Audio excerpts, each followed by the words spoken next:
Here are 7 words that you can use instead of cry in your day-to-day English language to improve your English. Although to cry is when you're upset, sad or in pain, and you will shed tears, this is when you will cry.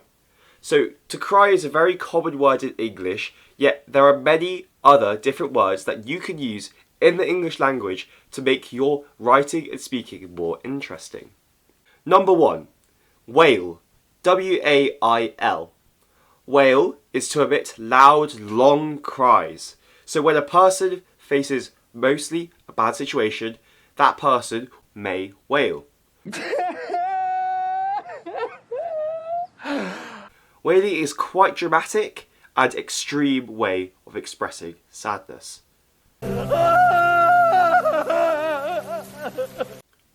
Number 2.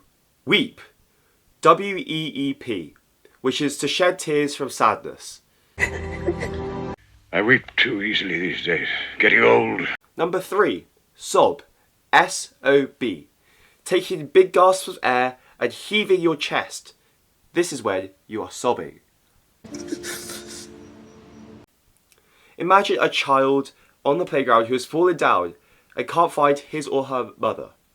The child's face is red and streaked with tears, and he or she is gasping for air because they are crying so hard.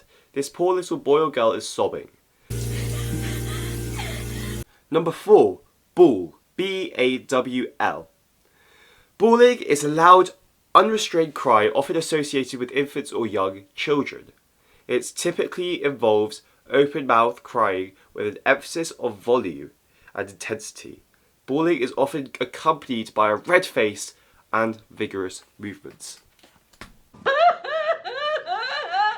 Number 5 is to howl.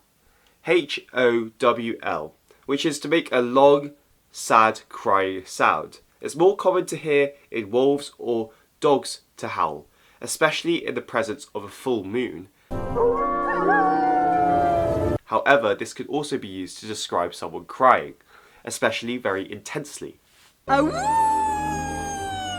At number 6 is to whimper, to make a low, pitifully whining sound.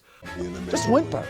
Can you whimper? A child with a fever might whimper, or a woman with a terrible migraine headache might whimper, expressing discomfort, fear or sadness, often in a quieter and pitiful manner. And so, the final way we could say to cry, which is number 7, is to shed tears, break down or burst into tears.